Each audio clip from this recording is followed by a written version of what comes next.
अपने पहले वीडियो में मैंने आपको छठ पूजा के वैज्ञानिक रहस्यों के बारे में बताया था। उसी क्रम में आगे बढ़ते हैं।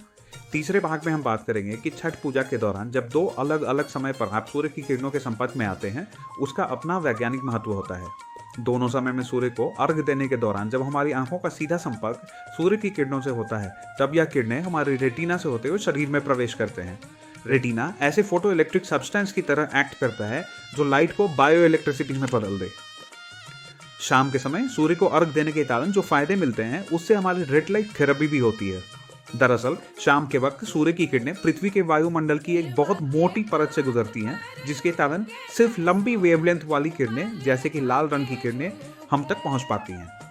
यह किरणें एक विशेष प्रकार की चिकित्सा प्रदान करती हैं, जिसे हम फोटो बायोमॉड्यूलेशन या रेड लाइट थेरेपी भी कहते हैं। चौथे भाग में हम समझेंगे कि शाम और सुबह के समय सूर्य की अल्ट्रावायलेट किरणें सबसे कम होती हैं और इन्हें हम सेफ सन गेजिंग आवर्स कहते हैं। रेटिना में लाखों की संख्या में फोटो रिसेप्टर सेंस होते हैं जो लाइट एनर्जी को एब्जॉर्व करके ऑप्टिक नर्व्स के द्वारा फोटो बायो इलेक्ट्रिसिटी को पीनियल ग्लैंड में भेजते हैं, जिसके बाद यह पीनियल, पिट्यूटरी और हाइपोथैलेमस ग्लैंड्स को एक्टिवेट कर देता है, जिसे हम त्रिवेणी भी कहते हैं। इससे हमारे शरीर में मेलाटोनिन और सेरोटोनिन हार्मोन्स रिलीज होते हैं, जिसे हम खुशी के हार्मोन्स भी कहते हैं। इस प्रक्रिया में अनेक फायदे हैं।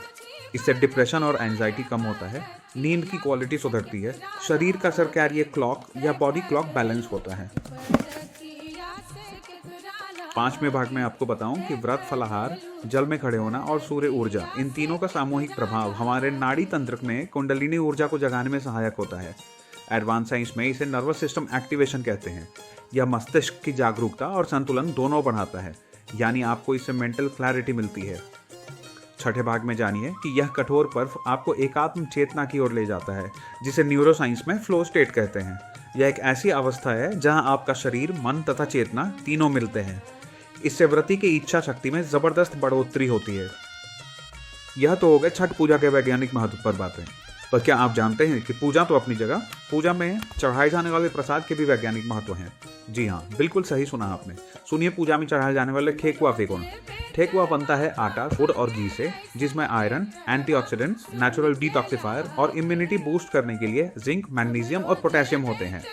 यह 36 घंटे के निर्जला व्रत के बाद शरीर को पुनर्स्थापित करने के लिए एक सटीक रेस्टोरेटिव न्यूट्रिशनल प्रोटोकॉल है। इतना ही नहीं, इसमें व्रती अपना व्रत तोड़ने के लिए ईंख या गन्ने को प्रसाद के रूप में खाते हैं या उसका जूस पीते हैं, जिससे शरीर में तुरंत इलेक्ट्रोलाइट्स की भरपाई होती है और हाइड्रेशन मिलती है। इसमें हम और भी सीजनल फल खाते हैं, जिससे डिटॉक्स होता है और सस्टेन्ड एनर्जी रिलीज होती है। इस पूजा के और इतने अनगिनत फायदे हैं जो ऐसे छोटे वीडियो में बताना मुश्किल है। यह एक ऐसी पूजा है जिसमें किसी पंडित की जरूरत नहीं होती तथा व्रती सीधे सीधे प्रकृति और ईश्वर से संपर्क स्थापित करता है। इसमें किसी जाति पंथ का भेदभाव नहीं होता और अमीर गरीब, ऊंच नीच सभी समान रूप से बिना किसी भेदभाव के यह महापर्व मनाते हैं। यह एक ऐसा पर्व है जो 100% पर्यावरण के अनुकूल है। इसमें एक भी ऐसी चीज का उपयोग नहीं होता जिससे पर्यावरण को नुकसान पहुंचे। इसमें अर्घ देने के लिए जिस सूपली या सूप का प्रयोग करते हैं, वह भी बांस का बना होता है, जो एक बायोडिग्रेडेबल वस्तु है। इसमें हम मिट्टी के दिए तथा फूल का प्रयोग करते हैं। तो है ना अपने आप में एक चमत्कार।